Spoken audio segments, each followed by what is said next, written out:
طبیعتوں کی، مزاجوں کی سختی، دوسروں کے بارے میں ڈاڈے جذبات، ہمارے رویے ڈاڈے، ہماری طبیعتیں سخت۔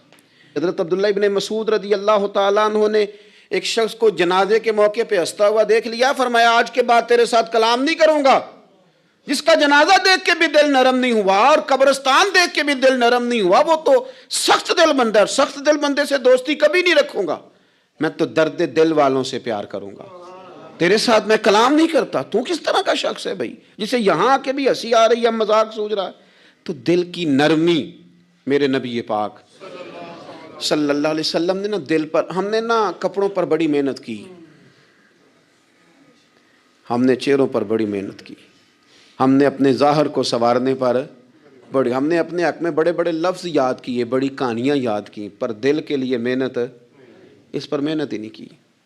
کسی گلاس میں تھوڑی سی غلاظت ہو نا، دودھ تو دور رہا، شہد تو دور رہا، اس میں کوئی پانی بھی نہیں پیتا، تھوڑی سی غلاظت ہو، اور آپ کی آنکھوں کے سامنے وہ غلاظت دھل بھی گئی، صاف بھی ہو گئی، شرعی تقاضے پورے ہو گئے، پھر بھی کچھ لوگ کہتے ہیں میری طبیعت نہیں مانتی، میرا دل نہیں مانتا۔ صحیح کہہ رہا ہوں میں؟ او بھائی اتنی سی غلاظت گلاس میں تھی اور سادہ پانی نلکے کا، تو اس میں پینا پسند نہیں کرتا، اور اگر دل غلاظت سے بھرا ہو تو رب کی محبت وہاں آئے گی، خدا اپنا قرب وہاں رکھے گا؟ کسی سے جلنا، کسی سے حسد کرنا، کسی کے بارے میں عداوت رکھنا، کچی بولیاں بولنا، اور اب تو اتنا عجیب حال ہو گیا، جماعتیں جماعتوں کے بارے میں برا خیال کرتی ہیں، خانقاہ اور آستانوں کا یہ حال ہے کہ سبق پڑھایا جاتا ہے دوسرے کے خلاف، بس ہم ٹھیک ہیں، یہ تصوف ہے کہ نرا تو ٹھیک ہے؟ طریقت تو یہ تھی کہ میں ٹھیک نہیں، باقی سارا زمانہ ٹھیک ہے، تو کس چکر میں پڑا ہوا ہے؟ اعلیٰ حضرت فاضل بریلوی رحمۃ اللہ تعالیٰ علیہ کے ایک درویش تھے، تو فاضل بریلوی رحمۃ اللہ سے کہنے لگے میں نے مرید ہونا ہے، فرمانے لگے پتر جلدی نہ ہو، جا سارا زمانہ دیکھ، اگر کوئی میری طرح کا مل گیا، مجھ سے بہتر مل گیا تو پھر میرے ساتھ وعدہ کر وہیں رہ جانا، ہاں اگر تیرے خیال میں نہ ملا تو پھر آنا، جا گھوم زمانہ دیکھ۔ یہ کیا بات ہوئی کہ آپ نفی کرنے لگے سارے زمانے کی اور کہیں صرف میں ہی ٹھیک ہوں، فقط میں ہی ٹھیک ہوں؟ یہ طریقت ہے؟ اور تصوف والے تو لوگ یہ کہا کرتے تھے میں تے بندہ ٹھگ جے لوکو، میں تے بندہ چور، اور جس دا خلقت کلمہ پڑھ دی او محمد ہور۔ وہ لوگ تو نفی کرتے تھے، وہ لوگ تو نفی کرتے تھے اپنی، کہتے تھے میں کوئی شے نہیں، میں تے بندہ ٹھگ جے لوکو، او میں تے بندہ چور۔ میاں محمد بخش صاحب رحمۃ اللہ علیہ، ایک عالم نگار نے لکھا تھا کہ وہ کچھ لوگ نا سکھ ہندو یہاں رہتے تھے، تو ان کا نام محمد تھا چونکہ، تو بات کو شبہ پڑ گیا کہ شاید جن کا لوگ کلمہ پڑھتے ہیں نا مسلمان، معاذ اللہ یہ وہ والے ہیں، تو میاں صاحب اپنے بارے میں کیا کہے، او میں تے بندہ ٹھگ جے لوکو، میں تے بندہ چور، جس دا خلقت کلمہ پڑھ دی او محمد ہور، او میں تو ایک ٹھگ ہوں۔ حضرت میاں شیر محمد صاحب شرک پوری رحمۃ اللہ علیہ سرتاج ہیں اولیاء کے، پھر سید اسماعیل شاہ صاحب بخاری حضرت کرما والا شریف والے، وہ کہتے ہیں میں بیعت ہونے کے لیے جب شرک پور شریف آ رہا تھا تو رستے میں مجھے ایک بزرگ مل گئے، تو مجھے کہنے لگے کدھر جا رہے ہو، کون ہو؟ میں نے کہا میں سید ہوں اور میاں صاحب سے بیعت ہونے جا رہا ہوں، تو مجھے کہنے لگے وہ تو دنیا دار ہے، جیبوں میں ہاتھ ڈالتا ہے لوگوں کی، تو سید ہو کے رائیں کے پیچھے کیا لینے جا رہا ہے؟ جڑا بلے نو سید آکھے دوزخ ملن سزائیں، تو جڑا بلے نو رائیں آکھے او جنت پینگا پائیں، چونکہ رانجا رانجا کر دی نی میں ہوں آپ ہی رانجا ہوئی، رانجا ہی آکھن ساریاں میں نو ہیر نہ آکھے کوئی۔ وہ تو کدھر جا رہا ہے؟ کہتے میں نے کہا بابا زیادہ باتیں نہ کر ناراض ہو جاؤں گا۔ کہتے بابے نے کئی دفعہ راستے میں مجھے منع کیا نہ جانا نہ جانا، فلانی جگہ چلا جا فلانی جگہ، لیکن میں چلا گیا، میری طلب صادق تھی۔ جب میں باہر جا کے بیٹھا تو اندر سے بلاوا آیا کہ میاں صاحب نے بولا، اندر گیا تو یہ تو وہی بابا جی ہیں جو مجھے روک رہے تھے، تو میاں جی خود ہیں حضرت میاں صاحب، کہنے لگے بیلیا تینوں بڑا موڑیا پر تو مڑیا ہی نہیں۔ وہ تو روکتے تھے، اپنی نفی کرتے تھے، دل صاف دوسرے کے بارے میں، نظریہ صاف، کسی کے بارے میں خیر کا جملہ، کسی کی وکالت کرنا، کسی کا عیب چھپانا، کسی کے بارے میں اچھے لفظ بولنا، یہ مومن کی شان ہے۔ مومن کا دل ایسے سونا، میرے نبی پاک صلی اللہ تعالی علیہ وسلم نے فرمایا یہ میرا زید بن حارثہ ہے، اس کا دل اللہ نے نور ایمان سے بھر دیا ہے، ایمان سے دل بھر دیا رب تعالیٰ نے۔ ایک دن صبح صبح حضور نے پوچھا، اور داتا صاحب نے اس کو لکھا ہے نبی پاک نے پوچھا آج تم نے صبح کس طرح کی؟ عرض کی یا رسول اللہ اس حال میں کہ میں پکا مومن ہوں۔ حضور نے فرمایا تو پکا مومن ہے، کس طرح؟ کہنے لگے یا رسول اللہ میں اس طرح کا مومن ہوں کہ سونا اور مٹی میرے لیے برابر ہے، پیسے آ جائیں تب بھی کوئی ٹینشن نہیں، نہ آئیں۔ حضرت زید بن حارثہ رضی اللہ تعالیٰ عنہ عرض کرنے لگے حضور سونا اور مٹی برابر ہے، کوئی پرواہ نہیں۔ تو حضور نے فرمایا تیرے ایمان کی دلیل؟ عرض کرنے لگے یا رسول اللہ میرے ایمان کی شان اور دلیل یہ ہے کہ میں یہاں زمین پہ بیٹھ کے نظر اٹھاؤں تو میری نظر اللہ کے عرش تک جاتی ہے۔ میں بتا سکتا ہوں کہ جنتی جنت میں جا رہے ہیں اور راضی ہیں، جہنمی جہنم میں جا رہے ہیں اور چیخ رہے ہیں، میں بتا سکتا ہوں۔ تو حضور نے فرمایا پھر اس کی حفاظت کر، پھر اس جذبے کی حفاظت کر۔ جب دل صاف ہو، نور ایمان سے بھرا ہوا ہو، علم لدنی کب آتا ہے؟ علم لدنی نیک آدمی کو ملتا ہے جب بندہ متقی پرہیزگار ہو نا، ناجائز نہ کھائے، ناجائز نہ دیکھے، ناجائز نہ بولے، تو پھر اللہ تعالیٰ اسے علم کا نور دیتا ہے۔ جو لوگ کہانیوں میں الجھ جاتے ہیں نا، زیادہ باتیں کرتے ہیں، زیادہ گھومتے ہیں، زیادہ سازشی عناصر کا شکار ہوتے ہیں، ان کے تو حافظے کمزور ہو جاتے ہیں، یاد ہی نہیں رہتا، باتیں اتنی کرتے ہیں پتہ نہیں سویرے کیا کہا تھا، دوپہر کو کیا کہہ رہے ہیں۔ جب انسان کا دائرہ کار تقوی والا ہو پھر اس پر علم کی روشنی کھلتی ہے، پھر دروازے کرم کے کھلتے ہیں، اپنے دائرے محدود کر لیے جائیں۔ سوچیں میں بڑے بڑے لوگ آپ کو زندگی میں ملیں گے، مشورے دیں گے، وہ جناب آپ کو پتہ ہی نہیں آپ کتنے بڑے ہیں، آپ فلانی جگہ کھڑے تھے، فلانے کے ساتھ ہنس رہے تھے، یہ آپ کو خراب کرنا چاہتے ہیں، کسی تکبر میں مبتلا کرنا چاہتے ہیں۔ آپ زمین پہ رہیں تاکہ زمین والوں سے رشتہ مضبوط رہے، دل کی صفائی، دل صاف ہو، کوئی حسد نہیں، کوئی کینہ نہیں۔ پتہ ہے سب سے بڑی بیماری کیا ہے بندے کی؟ خوفناک علامت کیا ہے دل کے بیمار ہونے کی؟ کہ کوئی بندہ بیماری میں ہے اور ادھر ایک بندہ اس کو دیکھ کے خوش ہو رہا ہے، کسی کو زوال آ گیا ہے، کاروبار ڈوب گیا ہے اور یہ دیکھ کے خوش ہو رہا ہے، مر گیا اس کا دل، مردہ ہے، اندر کوئی دل نہیں۔ آپ یعنی ایک بندہ رسوا ہو گیا اور یہ خوش ہو رہا ہے، دیکھا میں نے نہیں کہا تھا۔ جب کوئی کسی کی رسوائی، کمزوری اور کسی کے زوال پر راضی ہونے لگے تو پھر سمجھ لے کہ اس کا حال اتنا برا ہو گیا ہے کہ اب یہ اخلاقی طور پر مردہ زندگی گزار۔ ہمارا اب یہ حال ہے کہ ہم لوگوں کے دکھوں پر ہنسنے لگے، ہم کسی کے ہاں کوئی شخص تکلیف میں آتا ہے تو ہم اس کو کہکہوں میں اڑاتے ہیں۔ یارو زندہ قومیں یہ کام نہیں کرتی، زندہ قومیں یہ کام نہیں کرتی۔ میرے نبی پاک صلی اللہ علیہ وسلم نے فتح کے موقع پر بھی گردن کو جھکا کے بتایا کہ جب رب عروج دے تو پھر اللہ کی بارگاہ میں جھک جایا کرو۔ کسی شخص کے پتہ ہے ایک حدیث سنو، یہ مسلم شریف میں موجود ہے، حضور نے فرمایا ایک بندہ گناہ کرتا تھا پھر اس نے توبہ کر لی، اگر کسی نے دوبارہ اسے وہ گناہ یاد کرایا کہ تو یوں ہوتا تھا، اگر کسی نے اسے دوبارہ گناہ یاد کرایا تو یاد کرانے والے کو اللہ سزا کے طور پر مرنے سے پہلے پہلے اس گناہ میں مبتلا کر دے گا، خفیہ تدبیر آئے گی اللہ۔ جس کو اللہ نے معاف کر دیا، زمین آسمان بھول گئے، فرشتوں کے دفتر سے اس کا گناہ محو کر دیا گیا، تو نے کیوں یاد رکھا؟ لیکن ہمارے دل اس طرح کے ہیں، خیر کی خبریں نہیں دیتے، ہم خیر کی خبر نہیں دیتے، مثبت بات نہیں کرتے، ہمارے رویے دوسروں کے بارے میں سخت ہیں۔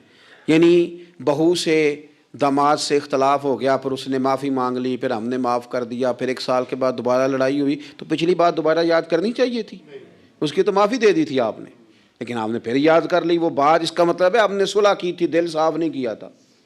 دل جب آپ صاف کر لیں تو پھر معاملہ ختم ہو گیا، پھر آپ پھر نکال پھینکے ساری چیزیں۔ مسند امام احمد بن حنبل میں حدیث ہے، حضرت انس بن مالک رضی اللہ تعالیٰ عنہ کہتے ہیں میں بھی بیٹھا تھا، حضرت عبداللہ ابن عمر رضی اللہ تعالیٰ عنہ بھی حضور کی بارگاہ میں بیٹھے تھے۔ نبی پاک صلی اللہ تعالیٰ علیہ وسلم نے فرمایا ابھی ایک شخص تمہارے پاس آنے والا ہے، تیاری کر لو، آنے والا جنتی ہے۔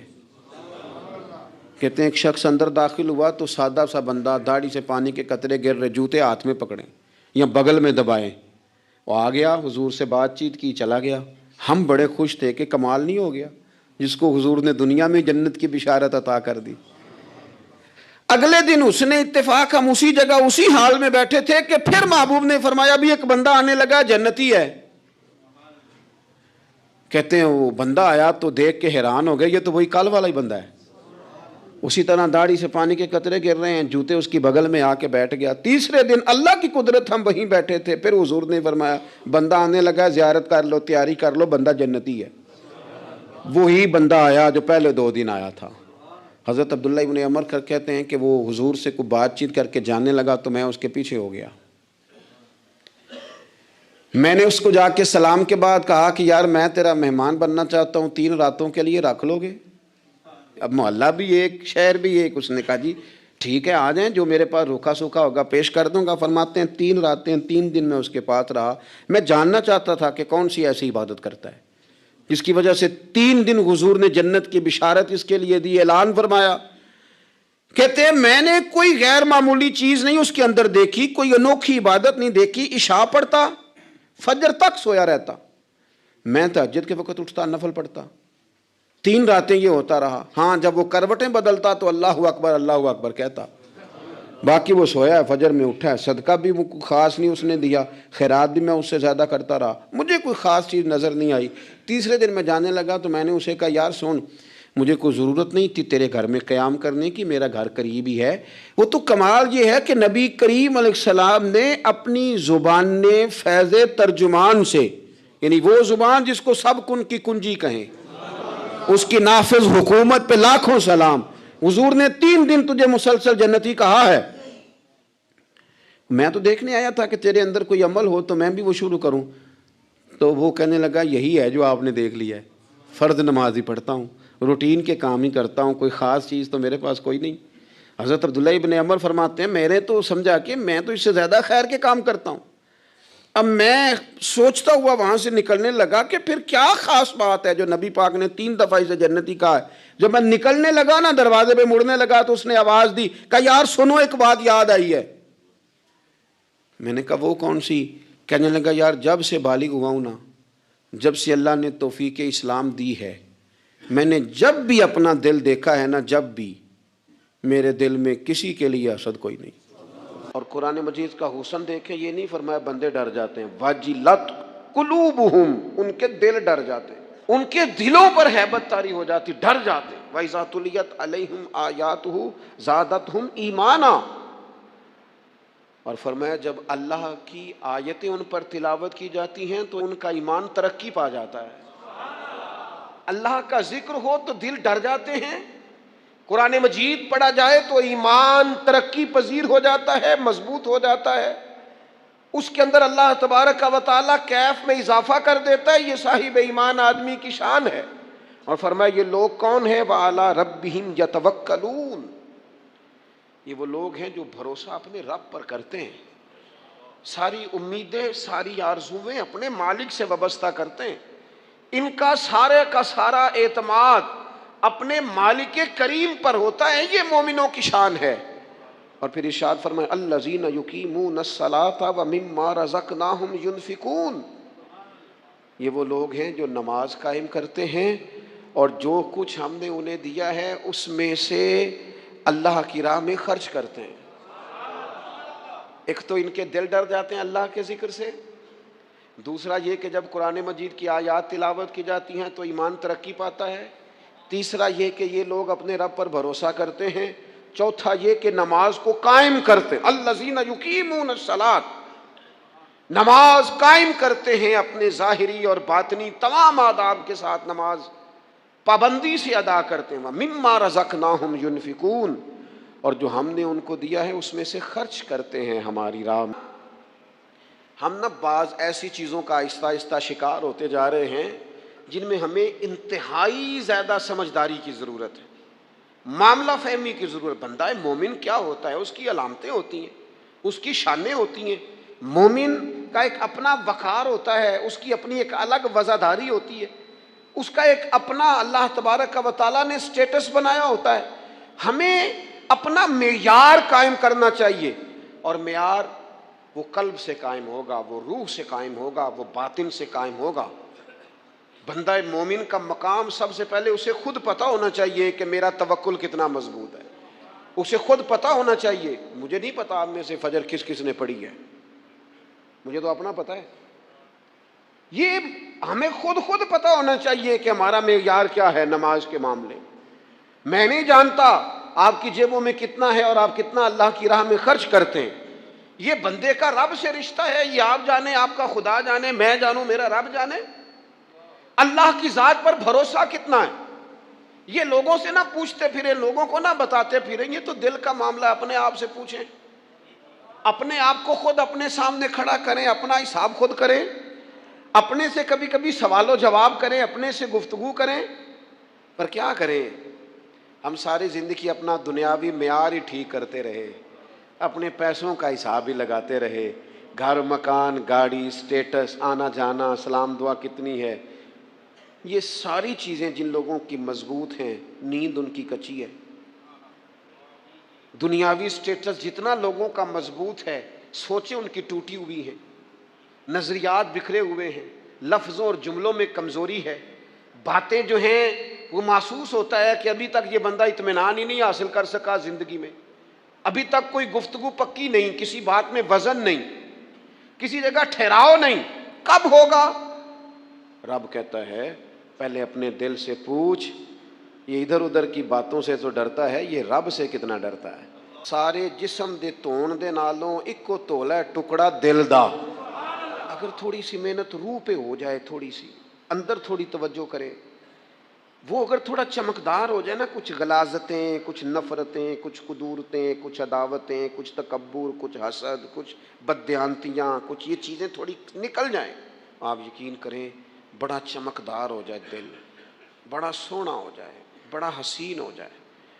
یہ باطن ٹھیک ہو جائے نا تو اللہ کی ساری مخلوق حسین لگنے لگ جاتی ہے. بندے کو نا کچھ عجیب سی کیفیات سے اللہ مالا مال کرتا ہے، اسے کوئی اللہ تعالیٰ ایسا انشراح صدر دیتا ہے، دل کو ایسا ٹھنڈا کرتا ہے، سکون نصیب ہو جاتا ہے. نبی اکرم نور مجسم شفیع معظم صلی اللہ تعالیٰ علیہ وآلہ وسلم سے پوچھا گیا یا رسول اللہ ایمان کیا ہے؟ ایک کیفیت کا نام ہے نا، ایمان کی صورت تو نہیں ہوتی، ایمان کا روپ تو نہیں ہوتا، وہ مجسم شکل میں تو نہیں ہوتا، ایک باطنی کیفیت ہے نا. یا رسول اللہ صلی اللہ تعالیٰ علیہ وسلم آپ سب سے اعلیٰ اس کا معیار آپ ہی جانتے، کریم بتا دیجئے، بندہ نوازی فرمائیے ایمان کیا ہے؟ تو نبی اکرم صلی اللہ تعالیٰ علیہ وسلم نے فرمایا جب تمہاری نیکی تمہیں خوش کرنے لگے اور جب تمہارا گناہ تمہیں غمگین کرنے لگے تو مطلب یہ ہے کہ تم مومن ہو. اور اگر گناہ کر کے بھی تم غمگین نہیں ہوتے، تکبر کر کے بھی تم غمگین نہیں، حسد کر کے بھی غمگین نہیں، حرام کھا کے بھی غمگین نہیں، لوگوں کا دل توڑ کے بھی غمگین نہیں، کسی کے حق پہ قبضہ کر کے بھی تمہیں غم کوئی نہیں، بہت سارے لوگوں کو بیوقوف سمجھ کر، نادان سمجھ کر، احمق کہہ کر، جاہل کہہ کر، عزتیں اتار کر بھی تم غمگین نہیں ہوتے، تو اس کا مطلب ہے تم نے معیار ایمان کو نہیں پایا. حضور فرمانے لگے نیکی خوش کرے اور گناہ تجھے غمگین کرے. آپ یقین کریں اب نہیں کرتا لوگوں کو گناہ غمگین. لوگ کسی بندے کا دل توڑ کے، اس کی عزت اتار کے، اسے پریشان کر کے، جھڑک کے کہتے ہیں آیا تھا بندہ سنائیا میں نے 4، وہ تو نے گناہ کر کے اب تو بتا رہا ہے. کسی کو ڈانٹ ڈپٹ کے دل توڑ کے کہانیاں سنا رہا ہے، چلاکیاں کر کے اور تیزیاں دکھا کے. یہ تو بندہ مومن کی شان نہیں ہے. میرے کریم نے تو فرمایا نیکی تجھے سکون دے، اور جب تو گناہ کر کے غمگین ہو تو اس کا مطلب ہے تم مومن ہو. تو فوراً عرض کی یا رسول اللہ پھر بتا دے گناہ کیا ہوتا ہے؟ تو حضور فرمانے لگے جو چیز تیرے دل میں کھٹکے وہی تو گناہ ہے. وہ جو چبھ رہی ہے نا، مومن کے دل میں غلطی چبھتی ہے، کھٹکتی ہے، اسے پریشان کرتی ہے یہ غلطی، اگر وہ چبھتی ہے تو پھر اس کا مطلب ہے وہ گناہ ہے. آج کل نا لوگوں نے گناہ کو گناہ سمجھنا چھوڑ دیا ہے. کسی نے کہا تھا جنوں کا نام خرد رکھ دیا، خرد کا جنوں. جو چاہے آپ کا حسن کرشمہ ساز کرے، آپ جو چاہیں نام رکھیں، جو آپ کی طبیعت آئے آپ وہ کام کریں، آپ اپنی مرضی سے نیکی اور بدی کا معیار قائم کر لیں، یہ ٹھیک نہیں ہے. اللہ کے رسول صلی اللہ تعالیٰ علیہ وسلم نے جو آئینہ ایک بندہ مومن کے لیے بنایا ہے، اس آئینے کو ہمیشہ برقرار رکھا جائے، اپنے اندر وہ علامات تلاش کی جائیں جو ایمان کے بعد مومن کے اندر تبدیلیاں آتی ہیں قلبی طور پر، روحانی طور پر اور اخلاقی طور پر. میں دیکھتا ہوں آج کل نا ہمارے ہاں سب سے زیادہ جس چیز کا فقدان ہے وہ محبت ہے. ہمارے لہجے، ہمارا انداز، ہمارا طریقہ، ہمارا اٹھنا بیٹھنا، اس کے اندر نا محبت نہیں. ہم نا لہجے الفت والے نہیں، مزاج محبت والا. کسی جگہ یار کوئی چلو پنجابی بندے ہیں، ایک دیسی گل تو انہوں سنانے میں مزہ آئے گا. وہ ایک جگہ نا کہیں ہم بیٹھے تھے ایک دفعہ، تو کسی شخص نے کسی سے کو لینی دینی تھی چیز، تو اس نے بات کی. تو آپ کو پتہ ہے وہ ریٹ لینے والا بہت زیادہ مانگ لیتا ہے اور دینے والا کوشش کرتا ہے صفر سے شروع کروں، نیچے سے ریٹ دیتا ہے. اس نے کوئی بات کی، ریٹ تھوڑا بتایا تو سامنے والا ناراض ہو گیا. کہنے لگا تو کس طرح کا بندہ ہے، کنج دی گل کی تھی. اب یہ جو ریٹ لگانے والا تھا اس نے بڑا حسین بات کی، وہ بندہ جواب میں بڑے غصے میں آ گیا. اس نے تلخ لب و لہجہ، لگتا تھا تھوڑی دیر کے بعد اٹھ پڑے گا، گریبان تامے گا. تو ہنس کے کہنے لگا یار وہ لینا دینا تے مقدر آندا ہے، گل تے پیار نال کر. میں نہ جناب شاعر مزاج آدمی نہ کئی دفعہ پورا فدا ہو جاتا ہے. میرا دل کرے اس بندے کے ہاتھ چوم لو، اس نے کمال بات. اس نے کہا لینا دینا تے گل تے پیار نال کر یار، 2 گھڑیاں دا بہن ہے، ذرا پیار سے بات کر. کیا ہو گیا تجھے، ملنے آئے ہیں، غنیمت جانیے مل بیٹھنے کو، جدائی کی گھڑی سر پر کھڑی ہے، ابھی الارم بجے گا اٹھ کے تو اپنے گھر میں اپنے گھر. او بات تو پیار سے کر، او بول تو محبت کے ساتھ. سودا دینا بیچنا لینا الگ بات، او تو بولا تو ٹھیک کر، تیرا لہجہ تو ٹھیک ہو، تیری گفتگو تو ٹھیک ہو. لو سنو نا کیا کہا مدینے والے محبوب نے، کیا بات ہے میرے کریم رسول کی.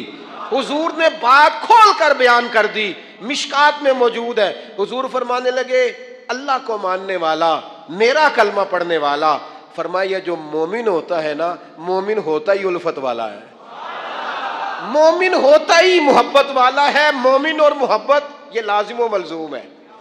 مومن اور محبت یہ ایک چیز کے 2 نام ہیں. حضور فرمانے لگے مشکات میں حدیث ہے، فرمایا مومن ہوتا ہی محبت والا ہے. فرمایا اس بندے میں کوئی خیر ہی نہیں، نہ کسی سے پیار کرے نہ کوئی اس سے پیار کرے. جو نہ پیار کرے نہ اس سے پیار کیا جائے اس میں خیر ہے ہی کوئی نہیں.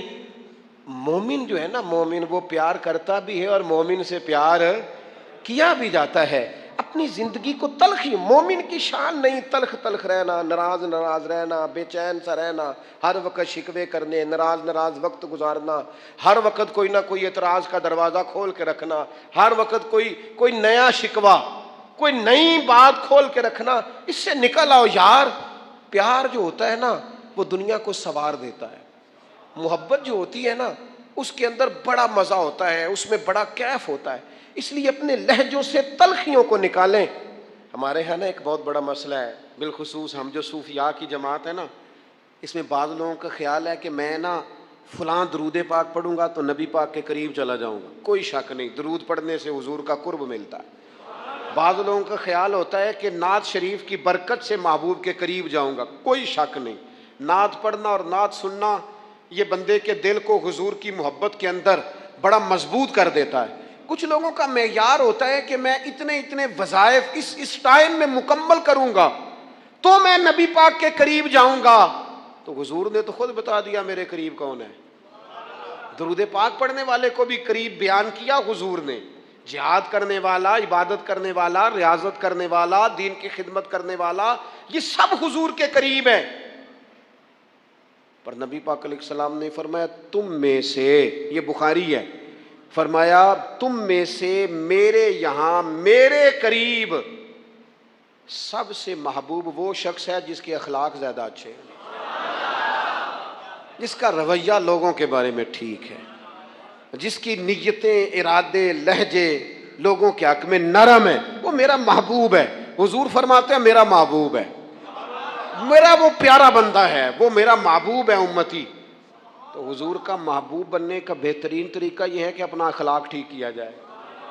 ایک بات اور کرنی ہے، جو دور میرا اور آپ کا دور ہے نا یہ تیز لوگوں کا دور ہے، چالاک لوگوں کا دور ہے.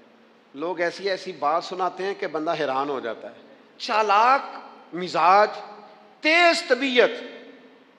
میں نے اپنی زندگی میں بڑے بڑے تیز لوگ ناکام ہوتے دیکھے اور بڑے بڑے بھولے بندے سیدھے سادے، لیکن ان لوگوں کو اللہ تعالیٰ نے اتنا نوازا ہے، اتنا کرم فرمایا ہے.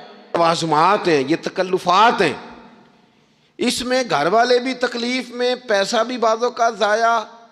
آپ کھانے کے لیے زندہ نہ رہیں، زندہ رہنے کے لیے کھانا کھائیں. اپنی طبیعت میں بوجھ نہ بنائیں کسی قسم کا. نبی پاک صلی اللہ تعالیٰ علیہ وسلم نے مومن کی شان پتہ کیا بیان کی؟ فرمایا کافر اور منافق 7 آنتوں سے کھاتا ہے اور مومن 1 سے کھاتا ہے. اتنا فرق ہے کافر منافق کے کھانے میں اور مسلمان کے کھانے میں. 6 گنا کم روٹی کھاتا ہے مسلمان، 6 گنا کم. حضرت عمر فاروق ملک شام میں حضرت ابو عبیدہ بن جراح سے ملنے کے لیے گئے تو کہنے لگے اتنی دور سے آیا ہوں، شپا سالار اور روٹی تو کھلا. تو انہوں نے اپنے بیگ سے رات کا خشک ٹکڑا کھانے کا نکالا اور پانی کا پیالہ دے کے کہنے لگے عمر یہ لو کھا لو. تو حضرت فاروق اعظم کہنے لگے یہی وہ مزیدار روٹی تھی جس کے لیے میں تیرے پاس آیا تھا، یہی وہ کھانا تھا، میں تلاش کر رہا تھا کہ یہ تمہیں ملے گا. کدھر گئے وہ لوگ جو رات کے کھانے میں فریج بھی نہیں ہوتی تھی، رات کے کھانے میں تھوڑا پانی ڈال دیا اماں نے، اس کو 3-4 دفعہ ابال لیا. رات کی روٹیوں میں تھوڑا سا پانی اور تھوڑا سا گھی، پورا گھی نہیں، تھوڑا سا پانی اور تھوڑا سا گھی. اور ساتھ دادی نانی یہ بھی کہہ رہی ہے کہ یہ پانی سے ذرا نرم ہو جائے گی روٹی. اور پھر وہ کھانا کھایا جا رہا ہے. اس کے اندر نہ تو ڈاکٹر آپ کو یہ کہہ رہا ہے کہ یہ نقصان کا باعث ہے، نہ معدے پہ بوجھ بن رہا ہے، نہ اس کے لیے پھر بھائیوں کو جا کے پردیس کاٹنا پڑ رہا ہے، نہ باپ کو کئی قسم کی نوکریاں کرنی پڑ رہی ہیں. اعتدال میں گھر کے اندر ہی سارا کچھ مینج ہے. یہ وہ حسن ہے جو اسلام کہتا ہے تم غیر معتدل ہو گئے، تم حد سے بڑھ گئے، تم نے زندگی ساری کھانے پینے پہ لگا دی. اور بھائی من چاہی نعمتیں تو جنت میں ملیں گی. ہم نے تو مزے کے کھانے وہاں جا کے کھانے، وہاں ملے گا پھل اور وہاں ملے گی نعمتیں جو بار بار ملیں گی. چہرے ایک جیسے ہوں گے پر ذائقہ بڑا منفرد سے منفرد نظر آئے گا. تو وہ جو پردہ غیب میں چیزیں تھیں وہ ساری چیزیں لوگ کہتے ہیں ہاں جی ہم ساری غیر معتدل نہ بنے، تھوڑی سادگی لائیں، تھوڑا درمیانہ راہ. اسلام اس کو پسند کرتا ہے. نبی پاک علیہ السلام کی بارگاہ میں ایک مہمان آیا، ابھی وہ مسلمان نہیں تھا، تو محبوب نے فرمایا ایک بکری کا دودھ دھو کے اسے پلا دو. ایک بکری کا دودھ دھویا گیا، پلایا گیا، پھر دوسری کا دودھ دھویا گیا، پلایا گیا، پھر تیسری کا. وہ 7 بکریوں کا دودھ پی گیا. صبح اللہ نے توفیق دی اور وہ کلمہ پڑھ گیا. اب نبی پاک علیہ السلام نے فرمایا اسے بکری کا دودھ دھو کے پلاؤ. ایک بکری کا دودھ پیا، دوسری کا پی نہ سکا، رات 7 کا پی گیا تھا. تو میرے کریم فرمانے لگے یہ مومن اور کافر کا فرق ہے. جب تک یہ حالت کفر میں تھا 7 بکریوں کا دودھ پی گیا، اب یہ مومن ہوا ہے تو اللہ تبارک و تعالیٰ نے ایک دودھ کے ساتھ ہی اسے سیر فرما دیا ہے. اس کی تشنگی اور بھوک اللہ نے مٹا دی کھانے پینے کے لیے. اور اس کا ذہن بھی نہ بنائیں. میں جانتا ہوں جن گھروں میں بچے اس مزاج کے ہو جاتے ہیں، اس طبیعت کے ہو جاتے ہیں کہ آج یہ کھانا ہے، کل وہ کھانا ہے، پرسوں وہ کھانا ہے، وہ پھر کھانے پینے میں سارا وقت گزرتا ہے. پھر وہاں دیکھا ہے کہ اماں بیچاری باورچی خانے میں ہی رہتی ہے، پھر وہاں صرف ایک ہی سلسلہ ہے کہ کھاؤ کتنا کو کھا سکتے ہو. تو معتدل رہیں. تیسری بات یہ کہ رزق کمانے کے مسئلے میں بھی معتدل رہیں. کاروبار کریں، محنت کریں، منصوبہ بندی کریں، کوشش کریں، لیکن پیسے کمانے کے مسئلے میں ڈپریشن کا شکار نہ ہو. یعنی اس کو نہ جینے مرنے کا مسئلہ نہ بنائیں کہ اگر 1 مہینہ کاروبار صحیح چمکا ہے تو صحت بھی ٹھیک رہی ہے، اور اگلے مہینے اگر تھوڑے حالات خراب ہوئے ہیں تو بلڈ پریشر بھی کافی اوپر نیچے ہو گیا ہے. اس کو نفسیاتی مسئلہ نہ بنائیں. پہلے بھی کئی دفعہ کہہ چکا ہوں، پھر کہتا ہوں، 2-4-5 دوستوں سے پیار ہے تو 2-4 دفعہ انہی دنوں میں نا، سال کے بعد آ کے مجھے کچھ دن آتے ہیں نا کاروبار پہ، انہی دنوں میں آ کے انہوں نے مجھ سے کہا، دور سے آئے، کہا جناب ہم کاروباری بندے، حالات ٹھیک نہیں، کوئی دعا بتائیں. تو میں نے کہا جن دنوں ٹھیک ہوتے ہیں ان دنوں کیوں نہیں آتے؟ کہ آج کل حالات بڑے اچھے ہیں، کچھ شکر کا طریقہ بتائیں، کیوں نہیں آتے؟ کیا فلسفہ ہم نے اختیار کر لیا ہے؟ رزق کا وعدہ اللہ کا ہے، اس کو کمانے میں اور پیسے کمانے میں محنت کرنے کا حکم دیا گیا ہے۔ نبی پاک علیہ الصلوۃ والسلام نے فرمایا جد و جہد کرو، نکلو، اللہ پہ بھروسہ کر کے نکلو، جس طرح وہ پرندوں کو روزی دیتا تمہیں بھی دے گا، لیکن اس میں نفسیاتی مسئلہ نہ بنایا جائے، نفسیاتی نہ بنایا جائے۔ حضور علیہ الصلوۃ والسلام نے نا ایک جملے کے اندر اس مضمون کو اتنے حسین انداز میں سمیٹا ہے نا کہ مسلمان، یہ ابن ماجہ میں موجود ہے، مسلمان اگر ان دو جملوں کو کبھی سمجھ جائے نا تو سکون آ جائے زندگی میں، اطمینان نصیب ہو جائے، تیقن کی دولت ملے۔ حضور فرمانے لگے رزق کمانے کے معاملے میں معتدل رہنا، کوئی بندہ اتنی دیر تک مرے گا نہیں جب تک اس کے حصے کا رزق اسے مل نہ جائے، اتنی دیر تک بندہ دنیا سے نہیں جائے گا، تیرا حصہ تیرے تک پہنچے گا۔ کبھی بھی بے آبرو ہو کے رزق کمانے کے چکر میں نہ پڑے، کبھی بھی ذہن پہ سوار نہ کر لیں کہ میرا کام نہیں چل رہا، کبھی بھی اس طرح کی طبیعت نہ بنائیں۔ میں تھوڑی دیر پہلے عرض کر رہا تھا کہ ایک بزرگ نے نا دو کنجوس لوگوں کو پہلے بلایا، کنجوس آدمی تھے الا ماشاء اللہ، تو ان کے سامنے کھانا رکھا، کھانا بڑا بہترین اعلیٰ کوالٹی کا، لیکن ان سے کہا کہ جناب ہم نے نا ایک سبق لینا ہے آپ سے، تو کھانا تو آپ کو ملے گا اور آپ کی مرضی کا پکایا ہے، پر کھانے کا طریقہ ہمارا ہے۔ انہوں نے کیا کیا، یہاں سے رکھ کے نا ان کے ہاتھ باندھ دیے۔ وہ پرانے زمانے میں جو جراح ہوتے تھے، بازو ٹوٹ جاتا تھا تو باندھ دیتے نا لکڑیاں رکھ کے، تو لکڑیاں رکھ کے نا ہاتھ باندھ دیے تاکہ یہ جوڑ موڑ نہ سکے، تو یہاں سے ہاتھ باندھ دیے کہ روٹی کھاؤ۔ کنجوس بندے تھے۔ اب انہوں نے لقمہ اٹھایا، ہاتھ بندھا ہوا، یہاں سے لے جا کے جب منہ میں پھینکا، وہ کپڑے بھی سارے الجھ گئے، حال بھی خراب ہو گیا، پر کھایا انہوں نے مزہ لے کے پورا۔ وہ بڑی بری حالت ہو گئی، وہ کنجوس تھے دونوں کو دسترخوان پہ روٹی کھائی جا رہی۔ اب ان دونوں کو سمجھانے کے لیے کہا کہ اب ہم تمہیں دو اور لوگوں سے بھی ملواتے ہیں۔ اب دو وہ بندے بلائے جو دل کے سخی تھے، جو رزق کے معاملے میں اس کا زیادہ حریص نہیں تھے، ان کی بھوک جو تھی وہ کہیں دور تک دکھائی نہیں دے رہی تھی۔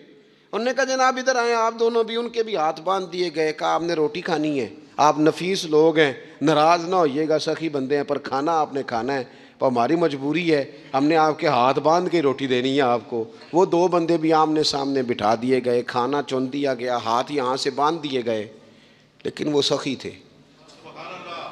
انہوں نے کہا جناب کوئی مسئلہ نہیں، اللہ تعالیٰ توفیق دے گا۔ انہوں نے کیا کیا، وہ لقمہ لگاتے اور ایک دوسرے کے منہ میں ڈالنا شروع کر دیتے۔ کھانا بھی کھا لیا، کپڑے بھی بچ گئے، نفاست بھی قائم رہ گئی، اور کسی قسم کی کوئی پریشانی آئی، کام خاصا مشکل ہے کسی کے منہ میں لقمہ دینا، یہ کام بڑا مشکل ہے، یعنی کھانا آ جائے، پک جائے، پاس پہنچ جائے، اور پھر اسے توڑ کے بنا کے اتنی محنت کر کے دے کسی کے منہ میں دینا۔ لیکن یہ دے کے دیکھو کپڑے بچ جائیں گے انشاءاللہ، نفاست نظر آئے گی، حسن نظر آئے گا، خوبصورتی نظر آئے گی، اس میں لطافت محسوس ہوگی، اس میں لگے گا کہ یہ بندہ ایسا ہے جسے اللہ تعالیٰ نے اپنے فضل سے عطا فرمایا ہے۔ تو غیر معتدل طریقہ بندے کو رسوا کر دیتا ہے، رسوا کر دیتا ہے۔ وہ مال کمانے تو نکلتا ہے لیکن وہ کمزور ہو جاتا ہے، اس کا مزاج اور طرح کا ہو جاتا ہے۔ میں نے دیکھا ہے، وہ جناب ساری دنیا چھٹی پہ ہے لیکن اس نے کہا چلو آج میں دکان کھول لیتا ہوں، گاہک کہیں بھی نہیں آئے گا تو چلو سارے آج مجھے مل جائیں گے۔ ایسا نہیں ہوتا، رزق اللہ نے تقسیم فرمایا ہے، اور جس کا ہے وہ اس تک پہنچ جاتا ہے۔ تو غیر معتدل طریقہ اور رسوائی والا طریقہ کبھی بھی اختیار۔ اسی طرح کا معاملہ سخاوت میں ہے۔ نبی پاک علیہ الصلوۃ والسلام نے فرمایا کہ جب صبح دن چڑھتا ہے تو فرشتے دعا کرتے ہیں، کہتے ہیں یا اللہ سخی کو زیادہ عطا فرما، اسے زیادہ دے۔ حضور فرماتے ہیں جو سخی ہوتا ہے نا، یہ لوگوں کے بھی قریب ہوتا ہے، اللہ تعالیٰ کے بھی قریب ہوتا ہے، اور جنت کے بھی قریب ہوتا ہے۔ اور یہ جو کنجوس ہوتا ہے یہ لوگوں سے بھی دور ہوتا ہے، اللہ تعالیٰ سے بھی دور ہو جاتا ہے، جنت سے بھی دور ہو جاتا ہے۔ سخاوت بڑی اعلیٰ چیز ہے، لیکن اس میں بھی معتدل رہنے کا کہا گیا ہے۔ معتدل، کچھ لوگ ایسے ہیں جو سخی نہیں ہوتے، یہ میں کوشش کروں گا تشریح آپ کے ذہن کے مطابق کر لوں۔ سخی مزاجن سخی، لیکن اگر کبھی چڑ جائے نا، وہ جتنے مرضی پیسے لے لو ان سے، مزاج میں سخاوت نہیں، لیکن اگر طبیعت ہے اس طرح کی کہ اگر ان کا ذہن آ گیا نا، کبھی کہیں کسی نے تعریف کر دی ہے، پوری خوش آمد اس نے کر لی ہے، تو پھر تو جناب ساری جیب ہی آپ خالی کرا دیں۔ یہ مزاج کی سخاوت نہیں ہے، یہ تو آپ کی طبیعت کا وہ ابال ہے کہ اگر کسی بندے کو پتہ چل گیا ہے کہ کس طرح کر کے آپ قابو آتے ہیں تو پھر وہ روز استعمال کرے گا، اور یہ ہوتا ہے، یہ ماحول ہوتا ہے۔ میں چونکہ مذہبی ماحول سے تعلق رکھتا ہوں، میں نے خود یہ دیکھا ہے۔ اللہ کے پیارے رسول صلی اللہ تعالیٰ علیہ وسلم نا بہت زیادہ آرام طلبی کو پسند نہیں کرتے، مسلسل جد و جہد۔ گھر آئے، کچھ دیر آرام کیا، نماز شروع کر لی، حضور تہجد میں اٹھ گئے، پھر حضور فجر میں اٹھ گئے، دوپہر میں تھوڑا سا آرام فرماتے تاکہ رات کو بیدار رہنا آسان ہو، لیکن بہت آرام پسندی۔ ہمارے حضرت صاحب فرمایا کرتے تھے زمین کے اوپر کام، نیچے جا کے آرام۔ وہ کسی نے کہا تھا جاگنا ہے جاگ لے افلاک کے سائے تلے، پھر تو حشر تک سوتا رہے گا خاک کے سائے تلے۔ سونا ہی ہے نا، مرنے سے لے کر قیامت تک سونا ہے نا، تو اب تو جاگنے کا وقت ہے۔ نبی پاک صلی اللہ تعالیٰ علیہ وسلم نے حضرت معاذ ابن جبل رضی اللہ تعالیٰ عنہ کو یمن کا گورنر بنا کے بھیجا تو نصیحت فرمائی تھی۔ حضور علیہ الصلوۃ والسلام نے فرمایا تھا تمہیں گورنر بنا کے بھیج رہا ہوں، عیش کوشی سے بچنا۔ حضور فرمانے لگے اللہ کے بندے آرام طلب نہیں ہوتے، رب کے بندے تو محنت کرنے والے ہوتے ہیں، جد و جہد۔ وہاں جا کے عیش کوشی سے بچنا، یہ مسند امام احمد بن حنبل میں موجود ہے۔ یہ جو آرام ہے نا، ہمیں بلائے کوئی نہ، آواز کوئی نہ دے، ماں مرضی سے اب تو چھٹی ہے جی، اب تو میں نے سویرے اٹھنا ہی نہیں۔ او بھائی ڈھیر سارے کام ہیں جو چھٹی والے دن کرنے کے، ڈھیر ساری ذمہ داریاں ہیں جو چھٹی والے دن پوری کرنے کی۔ اپنی زندگی سے، اپنے وجود سے کچھ نفع لے، ایسا نہ ہو کہ یہ بیکار ہو جائے۔ لیکن اگر زندگی صرف اور صرف کھانے پینے میں، لباس پہننے میں اور باتیں کرنے میں لگ جائے تو پھر تو آپ بیکار ہو جائیں گے۔ پھر تو محسوس ہوگا کہ جیسے انسان نہ خوابوں کی دنیا میں زندہ ہے، باتوں کے ساتھ اپنے دل کو مطمئن کرتا ہے۔ اس نے اچھا لباس پہن لیا ہے، بس آئینے میں اپنے آپ کو دیکھ کے خوش ہوتا رہتا ہے، طرح طرح کے کھانے منگاتا رہتا ہے، بس زبان کے ذائقے پورا کرتا رہتا ہے۔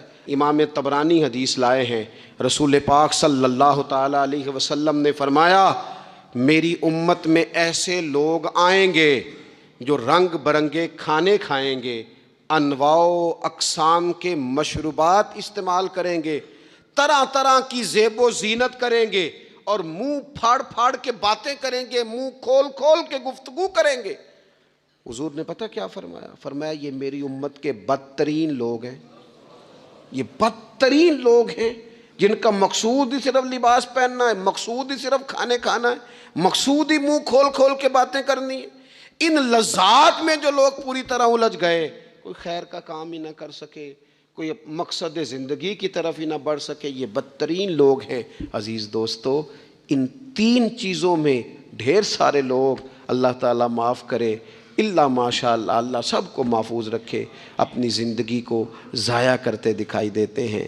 یا تو کھانے پینے کا شوق ہے، یا لباس کی زیب و زینت کی طرف توجہ ہے، یا بس نشستن گفتن برخاستن بیٹھے ہیں اور باتیں کی ہیں اور اٹھے اور اتنی باتیں کی ہیں، اتنی باتیں کی ہیں، اس میں بھی کوئی اعتدال نہیں۔ بہت زیادہ بولنے سے وقار چلا جاتا ہے، بہت زیادہ باتیں کرنے سے باتوں کا حسن ضائع ہوتا ہے، بہت زیادہ بولنے والے کے جملے قیمتی نہیں رہتے، بہت زیادہ باتیں کرنے والا آدمی بے وزن اور بے وقت ہونے لگتا ہے، بغیر مانگے مشورہ دینے والے لوگوں کے مشوروں کو لوگ ردی کی ٹوکری جاننے لگتے ہیں۔ اپنی زندگی کو اگر وزادار اور باوقار بنانا چاہتے ہیں تو ذرا لباس میں بھی سادگی ہو، اللہ کی ہر نعمت خوش دلی سے استعمال کی جائے، سادہ کھانا بھی ملے تو رب کی عطا سمجھ کے رغبت کے ساتھ، شوق کے ساتھ اسے استعمال کیا جائے۔ مجلس میں بیٹھا جائے تو سیکھنے کی کوشش کی جائے، دوسروں کی باتوں کو سنا جائے۔ اللہ تعالیٰ نے نا کان دو دیے ہیں، زبان ایک دی ہے، معنی کیا ہے؟ ڈبل سننا چاہیے۔ اور سنگل بولنا چاہیے، 2 گنا سنیں اور اس سے آدھی گفتگو کریں۔ اور ہمارے حضرت تو فرمایا کرتے تھے اپنے جملوں کو چھوٹا کرو، جو بات تھوڑے جملوں میں کہی جا سکتی ہے اسے لمبے جملوں میں نہ کہو۔ ہر بات کی وضاحت کرنا اور ہر بات کا پس منظر بیان کرنا اور بات کو اتنا لمبا کر دینا کہ اصل بات ہی اس میں سے رہ جائے، بیچ میں سے مدعا ہی ختم ہو جائے، آنے کا مقصد ہی کسی کو سمجھ میں نہ آئے، اس سے بھی انسان اعتدال کا رستہ چھوڑتا ہے۔ تو فرمایا وَلَا تَعْتَدُوا، حد سے نہ بڑھو، ان اللہ لا يحب المعتدین، اللہ حد سے بڑھنے والوں کو پسند نہیں کرتا۔ اللہ تبارک و تعالی ہمیں دین کا جو حسن ہے اعتدال پہ رہنا اس پہ ہمیشہ قائم رکھے۔ آخر دعوایا ان الحمد للہ رب العالمین۔